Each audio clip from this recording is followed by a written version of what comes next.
හරි. ඊළඟට අපිට තියෙන්නේ ඊළඟ කොටසට යන්න.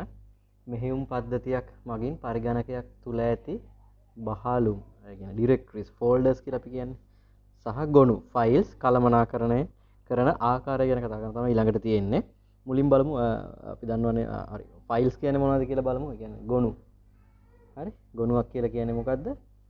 ගොනුවක් කියන පරිගණකය තුලට ඇතුළත් කරන අකුරක්, ශබ්දයක්, රූපයක් වැනි ඕනෑම දෙයක් පරිගණකය තුල තැන්පත් කිරීමේදී නිර්මාණය වන ඒකකයකි මෙය එකිනෙකට සම්බන්ධ තොරතුරු නැත්නම් දත්වල එකතුවක් වෙන්න පුළුවන්. හරි. ඒක මේක හැදෙන්නේ ඔක්කොම බිට්ස් වල බිට් වලින් තමයි හැදෙන්නේ. හරි. ඒ කියන්නේ අපි මොකක් හරි කම්පියුටර් එකේ සින්දුවක් සේව් කරනවා නම් ඒකත් ෆයිල් එකක්. ෆිල්ම් එකක් සේව් කරනවා නම් ඒකත් ෆයිල් එකක්. වර්ඩ් ඩොකියුමන්ට් එකක් එතනින් ගියාම මොනවාද අපි පින්තූරයක්, ඔයගලගේ අසයින්මන්ට් එකක්, පත්තරයක් මොකක් තිබ්බා ෆයිල් එකක් විදිහට තමයි මේක කම්පියුටරේ හැදෙන්නේ කියලා අපි දන්නවා. අන්න ඒවා තමයි ෆයිල්ස් කියලා කියන්නේ. නැත්නම් ගොනු කියලා කියන්නේ. ඒවා අපිට නිකන් අර ඕගනයිස් කරන්න, පිළිවෙලකට හදාගන්න භාවිතා කරන්න පුළුවන් ඩිරෙක්ටරිස් නැත්නම් ෆෝල්ඩර්ස් කියලා අපි කියනවා. බහලුම්. අපි අර මේ එතකොට අපි හිතමු සිංගල් සින්දු වුණාට එක ෆෝල්ඩර් එකකට දාලා හදන්න පුළුවන්. ඉංග්‍රීසි සින්දු එක ෆෝල්ඩර් එකකට දාලා හදන්න පුළුවන්. ඊට පස්සේ සිංහල ෆෝල්ඩර්ස්, සිංහල සින්දු තියෙන ෆෝල්ඩර් එකට ගායකයන් අනුව මේවා වෙන් කරලා හදන්න පුළුවන්. අන්න ඒ වගේ අපිට මේ ෆයිල්ස් අපිට ඕන විදියට සැකස්මකට හදන්න පුළුවන් මේ ෆෝල්ඩර්ස් පාවිච්චි කරලා. හරි. ඊට පස්සේ බලමු ගොනුවක් අපිට දකින්න පුළුවන් ආකාර මොනවද කියලා. පළවෙනි එක අපිට අවස්ථා දෙකක් තියෙනවා. තමයි තාර්කික දැක්ම සහ භෞතික දැක්ම කියලා. පළවෙනි එක ලියා ගන්න. තියෙන විස්තරත් එක්කම ලියා ගන්න ඉඩ තියලා තියෙන එකට. තාර්කික දැක්ම වර්ණ තුල logical view, LOGICAL logical view, තාර්කික දැක්ම logical view. හරි. පොඩි තැලක් ගාලා යන්න. පරිශීලකයන් ගොනුවක් දකින ආකාරය මෙලෙස හැඳින්වේ. ඒකනම ලියා ගන්න. රෙකෝඩ් කිහිපයක් ලෙස නැත්නම් උපලැකි කිහිපයක් ලෙස.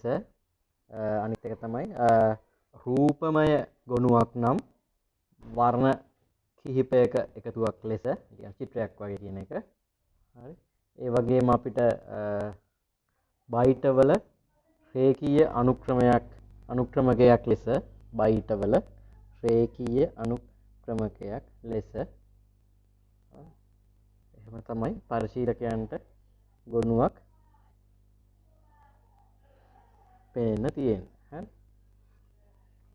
හරි. ඊට පස්සේ ලියාගමු භෞතික දැක්ම, physical view. physical view. ඒකට ඉරක් ගහලා ලියන්න. ගොනුවක් ද්විතීක ආච්ඡායනයේ ගබඩා කරන ආකාරය මෙයට අයත් වේ. හරි. ඒකට පොඩ්ඩක් ලියාගමු. ගොනුවක් ආච්ඡායනයේ තැන්පත් වීමේදී එම දත්ත ආසන්න ස්ථානවල හෝ ආසන්න නොවන විසිරි ස්ථානවල තැන්පත් වීම සිදුවිය හැක මෙය භෞතික දැක්ම ලෙස හැඳින්වේ. හරි. හાર્ඩ් එකේ සේව් වෙන විදිය තමයි මේ භෞතික දැක්ම කියන්නේ. ඇත්තටම ලොජිකල් කියන්නේ අපිට පේන විදිහනේ. ඒතර අයිකන් එකක් වෙන්න පුළුවන්. අපිට ෆයිල් එක ගත්තොත් ෆයිල් එක සයිස් එක තියෙනවා. අපිට ෆයිල් එක මොන හරි අපි ගත්තොත් මොකක් හරි අපි පින්තූරයක් කියලා, පින්තූරයේ අයිකන් එක අපිට අයිකන් එකනේ අපි ෆයිල් එකක් විදිහට අඳුරගන්නේ. එතකොට ඒකේ නමක් තියෙනවා, මේකට රූපයක් තියෙනවා, ඒක සයිස් එක, නිර්මාණ වූ දවස, ඒ වගේ දේවලුත් ඒ ෆයිල් එකට අන්තර්ගත වෙනවානේ. අපිට යන්නේවා ලොජිකල් view යටතේ දකින්න පුළුවන් අයිකන් වගේ ඒවත් එක්ක. අයිකන් වගේ ඒවා ගත්තම අන්න නැත්තම් අර භෞතික දැක්මට නැත්නම් ෆිසිකල් view එකට යන්නේ. ඒක hard drive එකේ කොහොමද bits වශයෙන් ගබඩා වෙන්නේ කියලා අපි ඒක ඉස්සරහටත් කතා කරනවා. ඒක කොහොමද වෙන්නේ කියන එක බලන්න. හරි. ඊට පස්සේ තියෙනවා අපිට ගොනුවක ලාක්ෂණික. ඒ කියන්නේ ෆයිල් එකේ තියෙන attributes, ෆයිල් එකේ තියෙන මොනවද ෆයිල් එකේ තියෙන දේවල් කියලා බලන්න. හරි.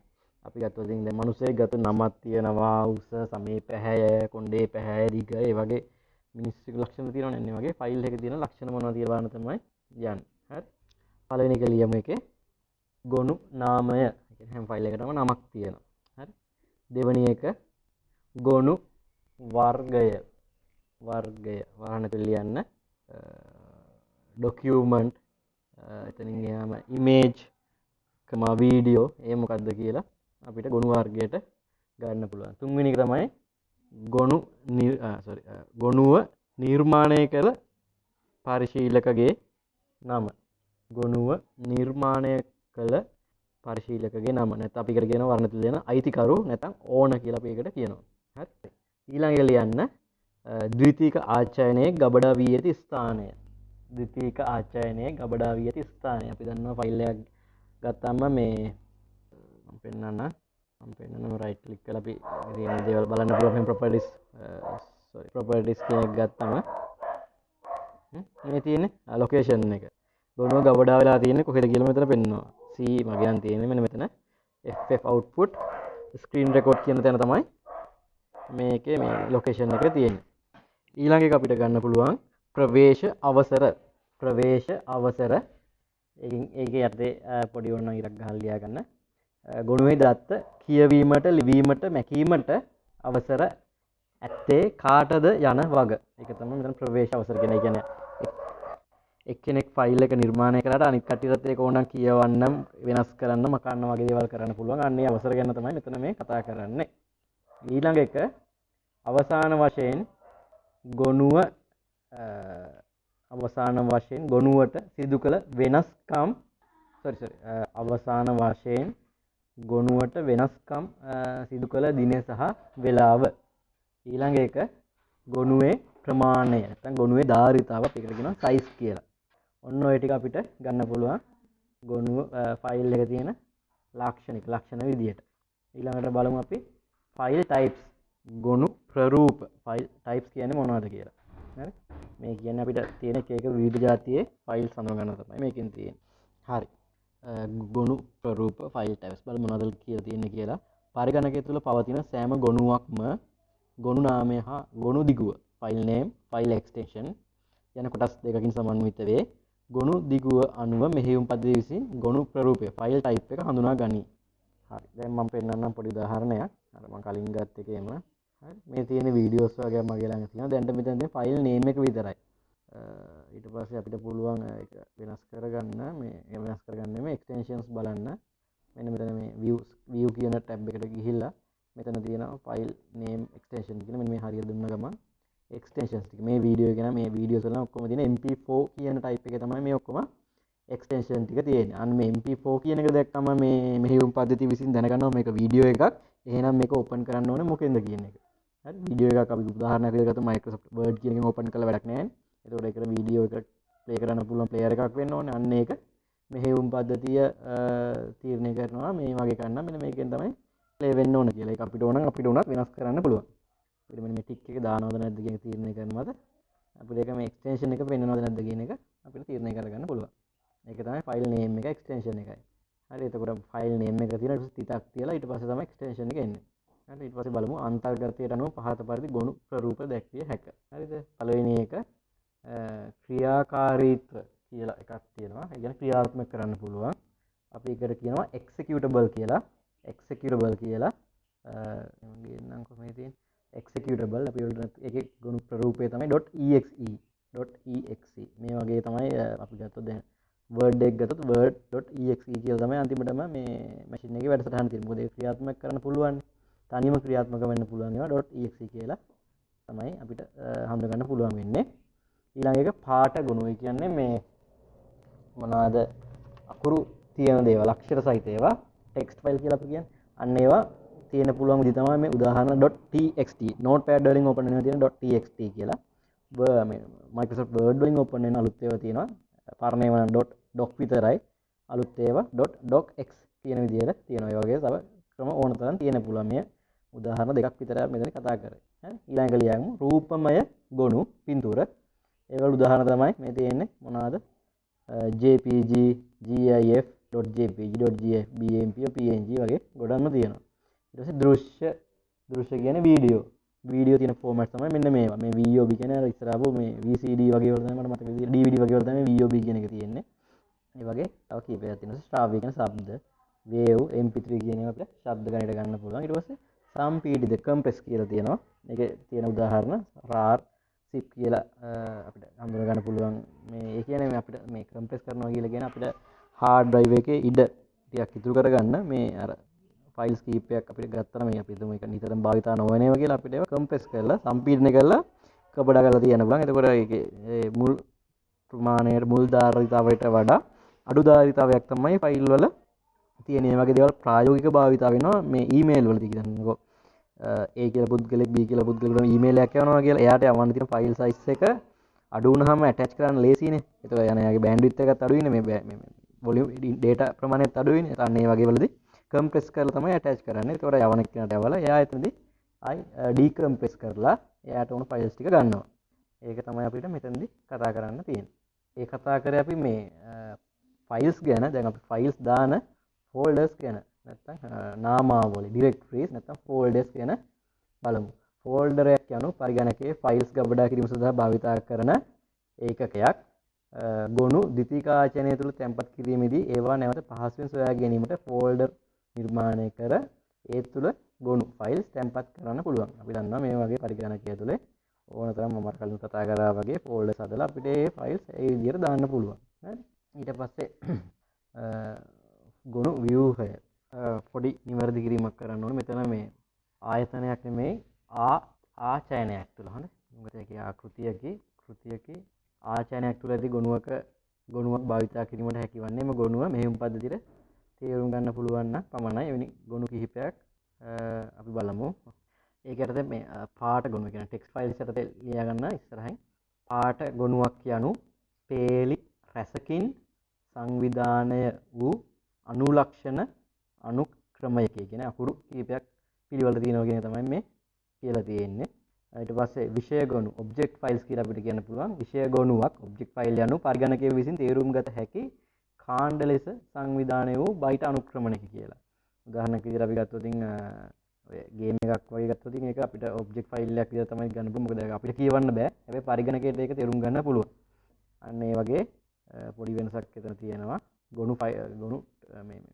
ගොනු මොනවාද මෙහෙයුම් ඒ වගේ තමයි ඒ විදිහට තමයි අපිට මේ පාට ගොනු ටෙක්ස්ට් ෆයිල්ස් නැත්නම් ඔබ්ජෙක්ට් ෆයිල්ස් කියන දේවල් අඳුන ගන්න පුළුවන් වෙන්නේ. හරි. ඊට පස්සේ අපිට තියෙනවා ගොනු පද්ධති මේ ෆයිල් සිස්ටම්ස්. මේ වගේ දැන් ෆයිල් තියෙනවනේ. ෆයිල් තියෙන සිස්ටම් එකක් මොකක්ද කියලා අඳුන ගන්න. ඊට පස්සේ මේ මෙහෙයුම් පද්ධතියකදී ගොනු නාමයන් ගොනු ගබඩා කිරීම හා ගොනු සංවිධානය කිරීමේ සමස්ත ව්‍යුහය ගොනු පද්ධතියක් ලෙස හැඳින්වේ. එහි ප්‍රරූප ලෙස NTFS FAT32 දක්වන්න පුළුවන්. ඒ කියන්නේ සරලවම කියනවා නම් කම්පියුටර් එක ඇතුළේ තියෙන ෆයිල් සිස්ටම් එකක්. ඒ ෆයිල් සිස්ටම් එක ඇතුළත ඒ ෆයිල් සිස්ටම් එකට අනුව තමයි පරිගණකය ඇතුළේ අපි ෆයිල්ස් ෆෝල්ඩර්ස් හදන්නේ. ඒව තමයි ඒ ෆයිල් සිස්ටම් වලට උදාහරණ තමයි මේ ලියන NTFS FAT32 කියන ඒ වගේ ෆයිල් සිස්ටම්ස්. හරි. මෙම ප්‍රරූප වලට අනුව ගොනුවේ නාමයේ අඩංගු කර හැකි අකුරු ප්‍රමාණය, ගොනුවේ ධාරිතාව, ගොනුවල ආරක්ෂණ ක්‍රමවේද ආදී එකින් එකට වෙනස් වෙනවා. ඒකත් අපි ඉස්සරහට කතා කරනවා. හරි. ඒකේ අර්ථය අපි ළඟට ඉගෙන ගන්න ප්‍රධාන ගොනු පද්ධති දෙකක් පහක් දැක්වෙනවා. මොනවාද? ගොනු විභජන වර්ග, ෆයිල් ඇලොකේෂන් ටේබල්. ඒක තමයි මේ FAT කියලා කියන්නේ.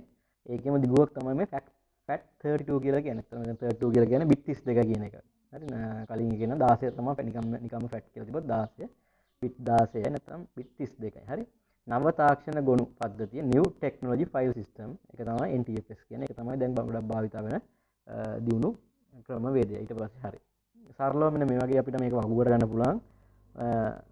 මේ FAT සහ NTFS අතර මේ වෙනසක් මොනවද පොඩි තියෙන දේවල් ටික ඒව ලක්ෂණ. හරි. ගොනු නාමයක උපරිම අකුරු ගණන FAT වලදී 8යි NTFS වලදී 255යි. අතරම FAT වලදී 11ක් පුළුවන්. අර අපේ මේ එක්ස්ටෙන්ෂන් එකට 3ක් වෙන් කරන්න ඕන හින්දා එතන තමයි 8යි 9ට 8යි එක්ස්ටෙන්ෂන් එකට 3යි ඔක්කොම 11ක් විදියට තමයි එන්නේ. ඒතකොට අපි උදාහරණයක් විදියට පින්තූරයක් වගේ ගත්තොත් අපි හිතමු මොකක් හරි පින්තූරයක නමක් දෙනවා නම් නම ඩොට් අපි පින්තූරයක එන එක්ස්ටෙන්ෂන් එකක් නේ ගත්තොත් JPG කියලා කියන්නේ.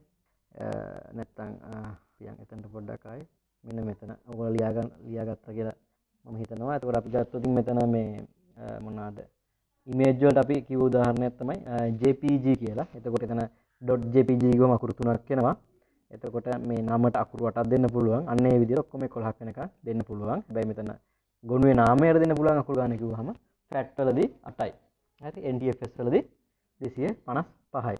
හරි ඊට පස්සේ ගොනුවක උපරිම ධාරිතාව ගත්තොත් එක ෆයිල් එක තියෙන්න පුළුවන් උපරිම ධාරිතාව තමයි ෆැට් වලදී 8යි ෆැට් වලදී 4යි GB ෆැට් වලදී 4යි GB අපි NTFS වලදී කියනවා 16යි TB කියලා. 16යි TB කියලා. ඊට පස්සේ පාර්ටිෂන් එකක උපරිම ධාරිතාව ඒ කියන්නේ අපි පාර්ටිෂන් කියලා කියන්නේ අපිට hard drive එක කඩන්න පුළුවන් CDE කියලා. අන්න ඒක පාර්ටිෂන් එකක උපරිම ධාරිතාව 32යි GB ෆැක්ට් වලදී NTFS වලදී මේ අසීමිතයි කියලා තමයි ඇත්තටම සීමාවක් තියෙනවා. නමුත් අපි සිලබස් එකේ හැටියට ඒක අපි අසීමිතයි කියලා ගමු. හරි ඊට පස්සේ ගොනු හැකිලිම හැකියම ෆයිල් කම්ප්‍රෙස් කරනවා කියන එක. අර මම කලින් කිව්වේ ඒක මේ ෆැක්ට් වලදී නෑ NTFS වලදී තියෙනවා. ඊට පස්සේ ගොනු සංකේත වලට හැරීම හැකියම මේ එන්ක්‍රිප්ෂන් කියලා කියන්නේ ඒකත් මේ ආරක්ෂක ක්‍රමයක්. දැන් උදාහරණයක් විදිහට දැන් මම මේකේ දැන් තියෙන අකුරු ඔයගලන්ටත් තියෙනවානේ මේ ડોකියුමන්ට් එකේ. මට මේක එන්ක්‍රිප්ට් කරනවා කියලා කියන්න පුළුවන්. ඒක එතකොට මේ නිකන් තේරුම් ගන්න බැරි අකුරු සහ අක්ෂර සංකේත ඉලක්කම් ඔය ඔක්කොම කවලම් වෙලා එන නිකන් මේ අකුරු ඒ වගේ ටිකක් බවට පත් වෙනවා. එතකොට ඒකට කී එකක් තියෙනවා. ඒ කියන්නේ තව යතුරක් තියෙනවා. යතුර කියන්නේ වෙනම මේ නිකන් පාස්වර්ඩ් එකක් වගේ වෙනම අකුරු අක්ෂර නම් මනන් තියෙන මේ අකුරු එක වල එකතුවක්. එතකොට අන්න ඒක හරහා තමයි පරිගණකයේ තියෙන වැඩසටහනකින් එවුවහම තමයි ඒක නැවතත් අපිට කියවන්න පුළුවන් ප්‍රකෘති තත්වයට එන්නේ. ඒකට මේ එන්ක්‍රිප්ට් කරන ප්‍රෝග්‍රෑම් එකක් ඕන මේ වගේ කියවන්න පුළුවන් එකක් අපිට කියවන්න බැරි විදියට එන්ක්‍රිප්ට් කරන්නත් ඒ වගේම ඩීක්‍රිප්ට් අනිත් පැත්තට ගන්නත් ඒ වගේම මේ වැඩසටහනෙම ඒකත් කරගන්න පුළුවන්. අන්න අපි පාස්වර්ඩ් ගන්න වගේ දෙයක් නෙමෙයි මෙතන වෙන්නේ. මේක අපි 6 වෙනි පාඩමේදී නෙට්වර්ක් වලදී අපි ඒක ඉගෙන ගන්නවා මේ එන්ක්‍රිප්ෂන් ඩික්‍රිප්ෂන් කියන්නේ මොකක්ද කියලා. ඒකත් ෆැට් වලදී තියෙනවා. ෆැට් වල හැකියාව නැහැ. NTFS වල හැකියාව තියෙනවා. ඊට පස්සේ ගොනු වල ආරක්ෂාව, ෆයිල් වල ආරක්ෂාවට අපි දන්නවා පාස්වර්ඩ් දාන්න පුළුවන්. ප්‍රවේශ වරප්‍රසාදය කියන්නේ අපිට ඕන යූසර්ස්ලට විතරයි ඒ ෆයිල්ස් මේ බලන්න වෙනස් කරන්න පුළුවන් වෙන්නේ. ඒ විදිහට අපිට ඒක හදන්න පුළුවන්. ඒක තමයි මෙතන මේ කියලා තියෙන්නේ. හරි පාස්වර්ඩ් කියලා අපිට කියන අපි දන්නවා අපිට මේ Word document එකේම පාස්වර්ඩ් වලින් ප්‍රොටෙක්ට් කරලා තියෙන. ඒ ෆයිල් එක ඕපන් කරන්න යද්දි පාස්වර්ඩ් කියලානවා. හරි පාස්වර්ඩ් එක දුන්නාම තමයි ඒකට යන්න පුළුවන්. access privileges වලදී අපි හිතමු යූසර්ස්ලා දෙන්නෙක් ඉන්නවා කියලා AB කියලා. ඒ කියන යූසර් ඒ කම්පියුටර් එකේ ෆයිල් එකක් හදලා ඒක යාට විතරක් බලන්න පුළුවන් විදිහට සහ වෙනස් කරන්න පුළුවන් විදිහට අයිති යාට විතරක් තියාගන්න. ඒතකොට ඒ B කියන යූසර් ඒ කම්පියුටර් මේ ඊළඟ පාර ලොග් වෙලා අර ෆයිල් එක ඇක්සස් කරන්න හැදුවොත් යාට ඒකට permission denied access නැහැ කියලා කියනවා. හරි ඊළඟට තියෙනවා මේ සහතික කිරීම authentication කියලා දෙයක් ගැන අපිට ඉගෙන ගන්න. ඒ කියන්නේ මොකක් සරලවම කියනවා නම් තොරතුරු පද්ධතියකට සම්බන්ධ වෙනකොට ඒ කියන්නේ කම්පියුටර් එකට ඇක්සස් කරනකොට පුද්ගලයෙකුගේ අනන්‍යතාවය තහවුරු කරගන්නේ කොහොමද කියලා. හරි ඒක තමයි authentication කියලා අපි මේ කියන්නේ. සඳහා භාවිත කරන ක්‍රම දෙකක් අපිට කතා කරන්න පුළුවන්. පළවෙනි එක තමයි පරිශීලක නාමය සහ මුරපදය. පරිශීලක නාමය ඇලයිරක් මුරපදය. ඒ කියන්නේ user name password. හරි එතකොට මොකක් හරි ෆයිල් එකක් ඕපන් කරන්න නැත්නම් කම්පියුටරේ ලොග් වෙන්න user name එකකුයි password එකකුයි දෙකම ගහලා අපි දන්නවනේ Facebook වලට අපි ලොග් වෙන්න ගහන user name එකයි password එක ගහලා ඒ දෙක හරිනම් අපිට ඇතුල් වෙන්න දෙනවා. ඊළඟ අපි ලියන්න පුළුවන් පරිශීලක ගුණාංග කියලා ලියන්න. පොඩි ඉරක් ගහලා ලියන්න. ඇඟිලි සලකුණු අක්ෂි දෘෂ්ටි පටල ආකාරය අක්ෂි දෘෂ්ටි පටල ආකාරය ෆිල්ම් වල එහෙම දැකලා තියෙනවා සමහර සේප්පු එහෙම හරින ඇහැ තියන්නේ අන්න එකේ. ඊට පස්සේ ඒ වගේ ගත්තාම මේ ඒ වගේ දේවල් අපිට ගන්න පුළුවන් මේ පරිශීලක ගුණාංග කියලා. තව අර ඩිජිටල් අත්සන උනත් ගන්න පුළුවන්. ගොඩක්ම දේ තමයි ඇඟිලි සලකුණයි මුහුණ මොනවාද ෆේස් රෙකොග්නිෂන් මුහුණ හඳුනා ගැනීම. දැන් ගොඩක් ඔය හෑන්ඩ් ෆෝන් වල සහ මේ කම්පියුටර් භාවිතා කරනනේ මුහුණ ඇහැ නෙමෙයි කෙලින්ම මුහුණම හඳුනාගෙන ඒ යූසර් කවුද කියලා අඳුන ගන්නවා. එයා අඳුනගෙන එයාට මේක අවසර තියෙනවා නම් ඇතුළට එන්න ඉඩ දෙනවා. ඒක තමයි මෙතනදී කතා කරන්නේ.